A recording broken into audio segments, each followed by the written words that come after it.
За хамтдаа үзэгчтэй маш их баярлалаа, хөтөлбөр үргэлжлэн хүрч байна. Яг одоо та бүхэндээ зочноо олзуулахад бэлэн болсон байна. За бидний өнөөдрийн зочноор доктор профессор Ондраг хүрэлцэн ирсэн байна. Сайн байна уу? Өнөөдрийн мэнд төргий. Сайн байна уу?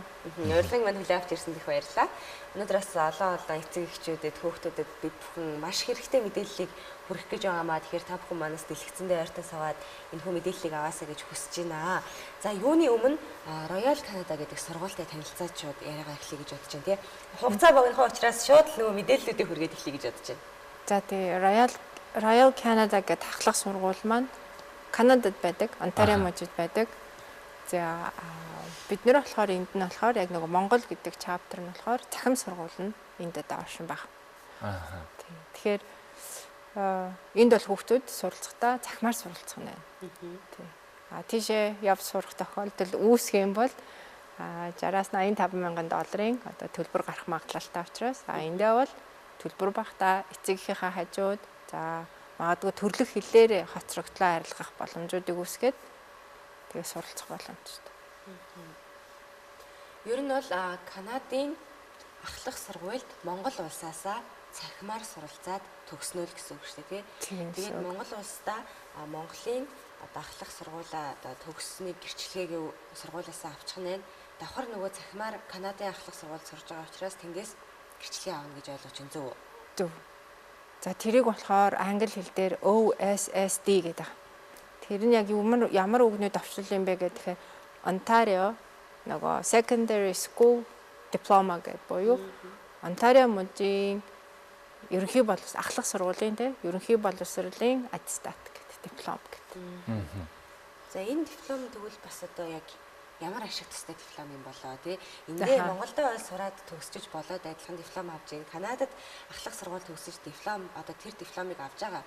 Одоо илүү даваа тал нь юу гэдэг юм бэ? За одоо гоё хичээл зааж юм шиг явна.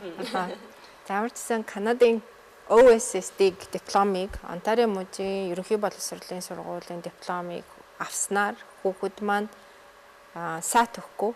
Одоо нөгөө 10 жилийн хүүхдүүд маань яг 12-оо төгсхийн өмнө SAT гэдэг шалгалтууд өгдөг. Өгөхгүй маш ихээр бэлддэг. За дээрээс нь IELTS бэлддэг. Нэг бол TOEFL бэлддэг.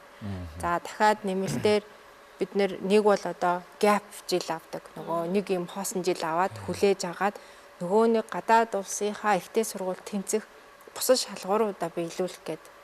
За нэмэлтээр болохоор нөгөө мэрэгжлээ сонгохтой холбоотойгоор маш олон критериуд буюу шаардлагуудыг биелүүлээд хүүхдүүд маань суралцдаг байна. Тэгвэл OSSD-г авснаар яадаг вэ гэсэн чи эднэрийн алийг ч өгдөггүй байна л да. Яагаад вэ гэвэл тухайн сурагч өөрөө 9, 10, 11, 12 дугаар ангидаа суралцж байхдаа бүрэн дүүргэсэн байдаг. Түүнтэй дүүц хүч хэмжээний чадвар мэдлэгийг авсан гэж үздэг учраас Канадын ахлах сургуулийн дипломыг өөрийн гар дээр барьснаар одоо дэлхийн нийтийн бүх одоо болон бүрт байгаа ихтэй сургуулиуд хүлээн зөвшөөрөх боломжтой болж байгаа. Дэлхийн нийтийн тэгээ одоо дэлхийн айгүй олон улс орн байгаа шүү дээ. За тухайлбал сая юу болсон бэ гэвэл инженерээр сурна гэд. Монгол хүүхдтэй IT инженерээр сурна гэд тэгсэн чинь тэднийг ингээд бид нар карьер коучинг гэдэг нөгөө карьер сонголттой холбоотой ихтэй сургуулийн хөтөлбөр сонгохтой холбоотой ажлууд хийгддэг. Яг тэрэн дээр сууж байхад тэр хүүхэд анх эрэхтэй яасан бэ гэхээр бүх улсуудынхыг ингээд чигсааж байгаа. Баруун Европынх, тэгээд Хойд Америкийнх, за тэгээд нөгөө Аз, Номхон далайн бүсийнх гэдэг. Тэгээд Шанхайгийн инженерийн сургуулийг тэр хүүхд сонгож байна л да эцэг ихтэйгээ ярьсаар аваад. За тэгвэл тэрийг авахын тулд тухайн хүүхэд өөрөө ямар ур чадвар, мэдлэг суралцсан байх хэрэгтэй юм бэ гэдэг юм шаардлага нь тэр сайтн дээр нь байждаг. За Канадын боловсролыг хүлээн зөвшөөрөх юм уу үгүй юм гэдг нь хүртэл тэн дээр байждаг. За тэгэнгүүт Канадын боловсролыг хүлээн зөвшөөрөхийн хамгийн одоо шаардлага нь юу вэ гэдгийг нэг ар дээр бичигдсэн. За тэр шаардлагыг манай хүүхэд манай дээр сурж байхдаа биелүүлэх юм. За тэгээд тэр хүүхэд маань биелүүлсэн тэгээ байжсэн чи ярилцлагандаа орж ийн л да. Одоо ингээд нөгөө ярилцлагандаа ороод мэйлүүдээ бичээд нөгөө сургуулиустайгаа харьцаад эхлэнгүүт сургууль нь чи ийм юм эзэмшсэн байгаа юм чинь бид нэр чамд 100% тэтгэлэг болох. Тэгээд та сар болгон тэдэн одоо доллар авах. Тэтгэлэг одоо стипенд олгоё. Тэнгүү тэр хүүхдийн хувьд бол энэ айгүй даваа тал. Тэгээд Гэсэн чинь нөгөө Германд байгаа инженерийн сургууль нь болохоор тийм юм өгөөгүй. Энэ бол үн төлбөргүй. Манай ихтэй сургууль үн төлбөргүй. Та бол дотор байрныхаа мөнгийг өгөн та өөрөө ингээд даана маань гэх. Тэгэхээр оюутан яаж байгаа гэвэл хойд Америк, за баруун Европын улсууд, за тэгээд Азийнхаагаа ингээд бүрэн харьцуулах боломж үүсэж байгаа. Хэрвээ хүүхэд маань өөрөө энэ хөтөлбөрт суралцаагүй, ерөнхий боловсролын сургуулиар цөм хөтөлбөрөөр за магадгүй энд байгаа нөгөө Cambridge-ийн IB хөтөлбөртэй сургуулиудад байж байгаа хугацаанд юу болдог вэ гэхээр SAT-га өгөн, IELTS-аа өгөн гэдэг ингээд хэд хэдэн шалгууруудыг давж ийж тэр процесс руу ордог байна л да. Манай дээр байгаа хүүхдүүд болохоор ерөөсөө анханасаа 9 дугаар ангиас орж ирэхтэй. За ер нь бол нөгөө түрүү удаагийн нэвтрүүлгээр 6 дугаар анги гэдэг нэг ярьсан. Эцэг эхчүүд аягүй сонирхож байсан. 6 дугаар ангиас эхлүүлээд тухайн хүүхдийнх нь онцлог шин чанаруудад тохирсон. Хамгийн сайн тохирох, дунд зэрэг тохирохгүй гэсэн юм 3 бүлгээр мэрэгжлүүдийг ярьж өгдөг. Эцэг эхтэй хамтдаа тухайн сурагчтай. Тэгээд тэр нэг нөгөө хөгжиж авч байгаа 9 дугаар ангид ирэхэд хизээний биечсэн байгаа учраас мэрэгжил маань цаашаа айгүй гоё явцсан. Тийм болохоор нөгөө ихтэй сургуулиуд сонгох, ихтэй сургуулиудын хөтөлбөрүүдийг сонгох гэдэг өөр айгүй ач холбогдолтой байгаа. Тэгэд нэг юм айгүй хэлбэршүүлж өгж байгаа. Маш хямд зардлаар харьцуулахад 60-аас 85 мянган доллараар дотор байртай гадны ахлах сургууль сурах. Монголдо одоо хамгийн дээдлээ 18 мянган доллар төлөөд ойлгохгүй байгаа юмыг нь хажууд нэг монгол багш тайлбарлаж өгөөд цаанаас захимаар гадаад багш нь ярьж өгөөд хүүхэд өөрөө сахилга баттай цаг хугацаанд гэрийн даалгавруудаа хийдэг. Одоо ур чадвар нь хөгжсөн. Би даасан чадвар нь гэж хөгжчихсэн сурч чадж байгаа бол тэр хүүхэд бол энэ бүх боломжийг бүрэн атгах боломжтой.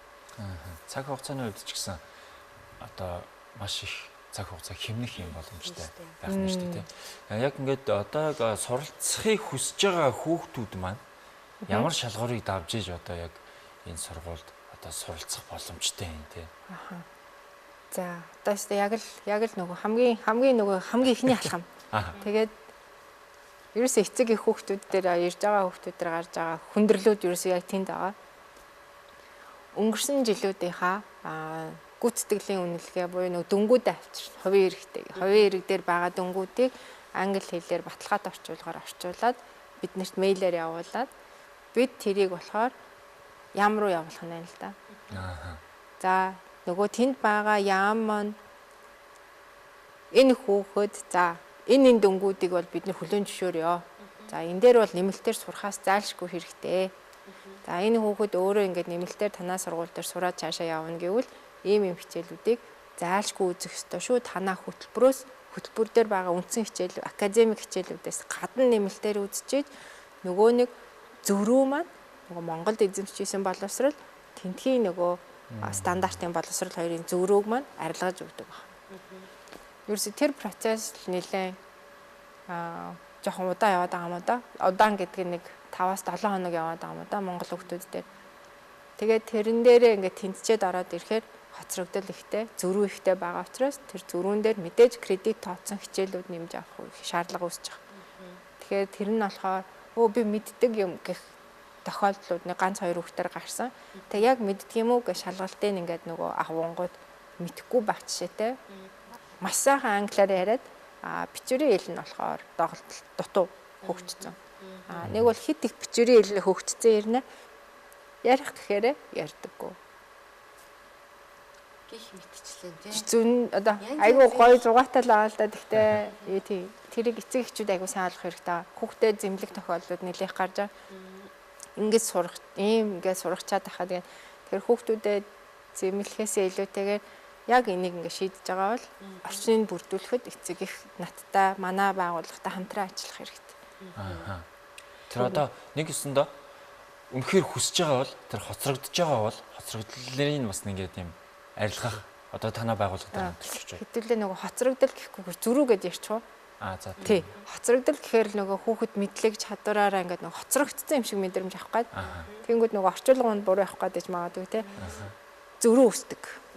Альж улс орнуудын боловсролын системүүд ондоо харилцаа адилгүй учраас тэрний зөрүү үүсдэг. Тэр зөрүүг арилгах гэж манай дээр одоо нэмэлтээр суралцах хэрэг гардаг. Тэгээ нэмэлтээр сурж байгаа нь болохоор бүтэн одоо жилийн турш суралцаж болдог байна. Одоо жишээ нь зуны үйлрэлт хүртэл хүүхдүүд маань бүртгэл дээр орж ирчээд зүрх байгаа учраас тэрийг нэмэлтээр аваад явна. 9 сараас өмнө. Тийм. Цахимаар сурахад ер нь хүүхдүүдээс яг ямар ур чадварыг шаарддаг болоо те. Одоо амархан сонсогдчихлаа байх л та тий цахимаар гэхээр болчих юм шиг санагдал тий компьютероор цааж байгаа л нэг багшин заавал заа хичээл байж ах юм шиг санагдчихж магадгүй. Гэтэ эн чинь бас одоо хүүхдээс тодорхой хэмжээний маш их одоо хичээл зүтгэл цаг хугацааг шаардах зүйл болол гэж бодож байна л та тий.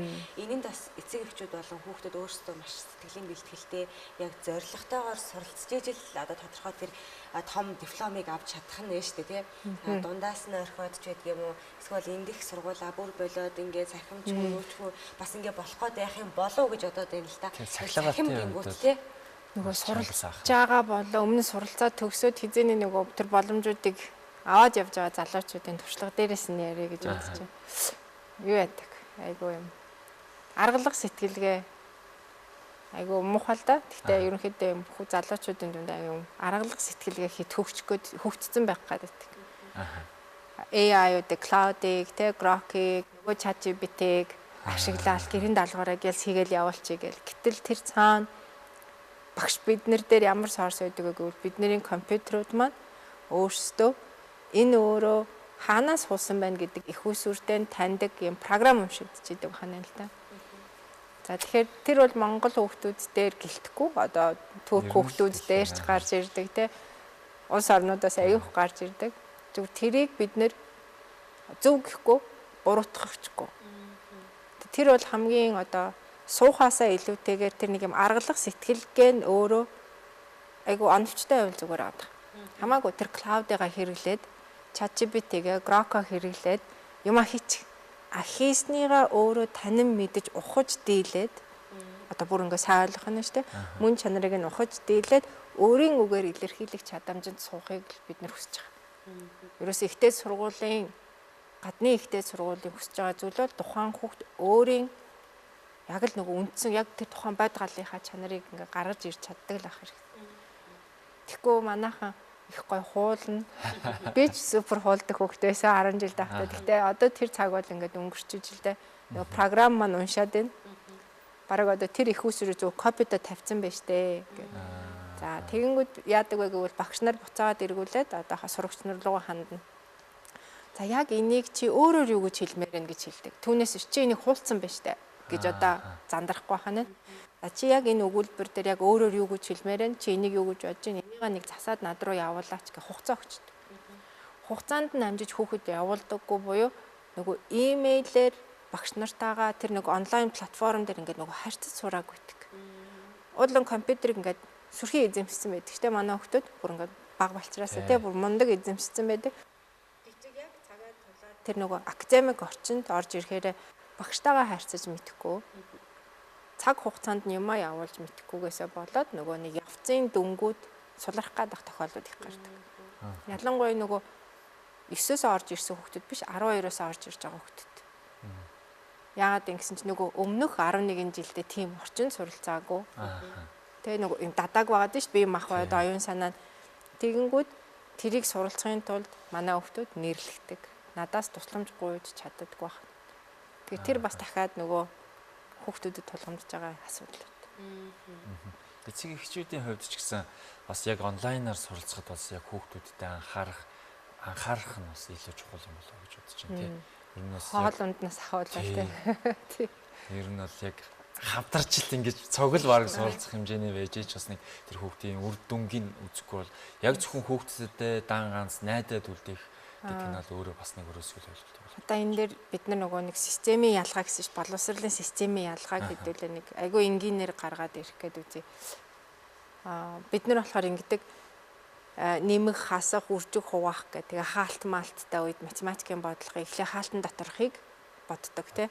Ингээд нэг юм дараалал байдаг хэрнээ манай хүүхдүүд ямар вэ гэсэн чинь ерөөсө тооны машин барьж байгаа л аль эсвэл шууд ингээд харж байгаа л тэд гэж хариуг нь хэлдэг. Зөв үгүй зөв. Тэгтээ гадны улс орн юуг шалгадаг юм бэ гэвэл тухайн арга зүйг буюу тэр нутагшлыг одоо тэр чадварыг нь шалгадаг ханаа л да. Хариу буруу байж болно. Тэр бол нөгөө зориудаар хийсэн алдаа биш. Зүгээр энэ хариу гаргахад энэ хүн ямар алхмуудыг арга зүг хэрэгжилж ийнвэ гэдг нь айгүй чухал буюу тэнд үнэлгээ тавьдаг. Тэгэхээр бид нэр монголчууд маань болохоор яадаг вэ гэвэл хариулт нь зөв бол тэр дотор яаж нэмж хассан нь ерөөсөж чухал зөв гэд явуулах нь шүү дээ. Тэнд бол тэр хариулт ерөөсөж чухал биш. Тэр арга зүйн шалгадаг байна. Их мэдчлэн тий. Тэгэхээр энэ бол зөв рүү байгаа ч нэг хөөр энгийн боловч тийм зөв рүү. Тэгэхээр энийг ойлгосноор эцэг эхчүүд яах вэ гэсэн чинь чи онцтон авч ийн үү биш те. Чи тэгснэ үү гэхээсээ илүүтэйгээр чи тэрийг ухаж дийлж гин үү гэдэг нөгөө хамтрал маань айгүй чухал байгаа. Зөвхөн нөгөө хоол уунд очныг бүрдүүлэхээсээ гадна эцэг их маань тэрийг эн чи ийм зөв рүү явж байгаа шүү гэдэг. Ер нь одоо ингээд сонсоод байхаар Монголдо төгссөн ч одоо Royal Canada-г төгссөн ч бай гадагшаа яваад те гадны сургуульд суралцсанаа гэд бодсон байгаа хүүхдүүдэд бол яг одоо маш юм давуу талыг л олох юм байна те. Тэнд их сургуулийн оюутан болчоод энэ зүйлүүдийг эхнээс нь сурах биш те. Яг ахлах сургуулийн сурагч байхдаа энэ зүйлүүдийг бүгдийг сураад гадны их сургуулиудын суралцах хөтөлбөр нь ерөнхийдөө нэг иймэрхүү байд юм байна. Энэ арга завыг би баримтлаа явах юм бол ингэх юм байна гэдэг ч юм уу те. Энэ зүйлийг бас ахлах сургуульдаа сурчиж байгаа нь одоо цаг хэмнээд байгаагаас ч илүү те одоо завсар 1 жил авахаас ч илүүтэйгээр одоо ийм иш тийм зүйлийг сурч байгаа их гой санагдаад байна л да. Тэгээд бидний ярилцах хугацаа бас их богинохон үлдсэн байна. Тэгээд ярианы төгсгөлд Royal Canada гэдэг сургууль те Монголд одоо бас яг аль биесээр ингээд Монгол болон одоо Канада хоёртой энэ ахлах сургуультай бас яаж холбогддог талаар нь мэдээлэл нэг гоё авчмаар байна л да тий. Тэгээд эцэг эхчүүд маань бас одоо зориод очивол тий яаж ч зорж очиж юм уу тий хаанаас ямар мэдээллийг ч авч очиж үздэг юм уу тий. Тэр талаар бас мэдээлэл авчвал гэж бодож байна. За асуултаа сайн ойлгоогүй. За тэгээ нөгөө одоо юу штэ Royal Canada гэдэг өөр сургууль руу очиж хүмүүс уулзаад байна гэдэг аа штэ. Тэгэхээр тэрийг одоо тэрний ойлголцлыг ойлгоцсон. Тий. Юу охин компани гэдэг үгээр хамтын ажиллагаатай ч хэлээ тий. Chapters гэдэг юм салбар ч гэдэг юм аа. Тэрийг гоё за би дахиад асууад орчих дайрна гэж. За Royal Canada гэдэг энэхүү сургууль нь ахлах сургууль нь тий Монголоос энэ үйл ажиллагаа явуулж байгаа сургууль нь тэр Канадатайгаа сургуультай яг яаж хэрхэн холбогддог юм бол тэр талаар нэг мэдээлэл эцэг эхчээс сонирхож байж магадгүй тий. За яг үндсэн нөгөө нэг төв маань болохоор Канадад байдаг байна. Тэгээд Вьетнамд нэг салбартай. Одоо ингээ Монголд хид хидэх хүүхдийг явуулаад сургаад тэгээд нөгөө амжилттай болсны үндсэн дээр Монгол хүүхдүүдэд бас энэ боломжийг олгуул зохимжтой байна гэдэг. Тэгээд бид нэр бол одоо Монгол дахь салбар ахна.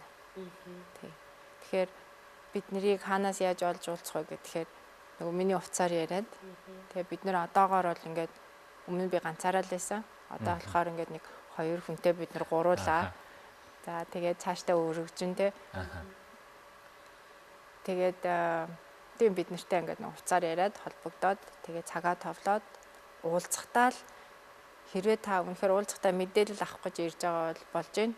Бас чадвал хүүхдийнхаа дүнгийнх нь гүйцэтгэлтэй хамт иржүүл цаг хугацааг бас хэмндэг.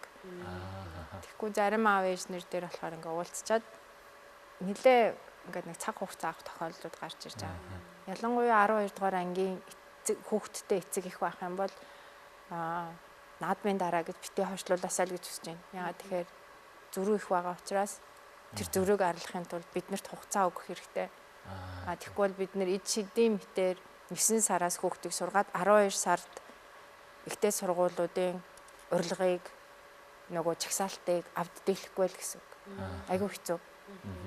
Миний хүүхдэл чадна, миний хүүхдэл мундаг, миний хүүхд яхаараа над чинь тэнцдэггүй гэдэг нэг тийм үзэл бодолтой ч юм уу те нэг тийм хүмүүс мэрсэр бас байдаг шүү те. Тэгэхээр яг хүүхдийнхаа яг бодит тэр үн дүн мөн одоо юу гэдэг бүх зүйлтэй танилцуулаад за яг үнэхээр зөрүүтэй нь ямар нэмэр гэдэг юм мэдчихэд хамтраад ингээд зөрүүгөө үсгээд ингээд арилгаад ингээд цаашаа суралцах боломжийг бол бас нэг хоошин тавиад байлгүй эхлүүлээрэй л гэж бас хэлж байна. Ялангуяа 12 дугаар ангийн хүүхдүүдийг тийм. Учир нь дахиад гэлс хэлэхэд 11 дугаар анги нь өөрөө ихтэй сургууль бэлтгэх жил ахгүй. Академик хичээлүүдэд үдзэнгээ одоо түрүүний хоёрын ярьж байгаа тэр ур чадваруудыг суулгах, тэр нөгөө нөхцөл байдлуудыг танин мэдүүлэх бүх арга хэмжээ маань 11 дугаар ангидаа явцсан. 12-т одоо суралцж байгаа хэдийнэ нөгөөтгийг танин мэдсэн учраас одоо бол сургуулиудаасаа урилга авахд бэлтгэгдсэн. яриандаа бэлдээд академик хичээлийн цаг хугацаанд багассан явж идэг ахна. Тэгэхээр манай хүүхдүүд бол 12 доо байгаа бол бас яарвчлуул. Тийм тэрэг нь хурдлаарай гэсэн үг бол биш. Тэгвэл шийд гаргаж байгаа бол битгий цаг хугацааг хойшлуулсаа гэж хүсэж байна. За маш их баярлалаа танд. Бидний урилгыг хүлээн Баярлалаа. Гэлалаа. Эцэг эхчүүдэд болон одоо яг ахлах сургуулийн сурагчдад маань бол маш хэрэгтэй мэдээлэлсэн байх гэж бодож байна. Одоо тэр бүрчлэн бас олдоод байх боломжгүй тий. Энэ одоо цахим одоо сошиалар ингээд бас цахимаар суралцаад тий. Ийм том боломжийг бас та бүхэн маань авах боломжтой юм байна. Тэгээ бидний өнөөдрийн зочноор доктор профессор Ундраг оролцлоо. Танд маш их баярлалаа. Гэлалаа. За хаантас үзэгчтэй маш их баярлалаа. Хөтөлбөрийн төрөд өндөрлөж байна. Маргааш энэ цагтаа иргэн уулзлаа. Түр баяртай.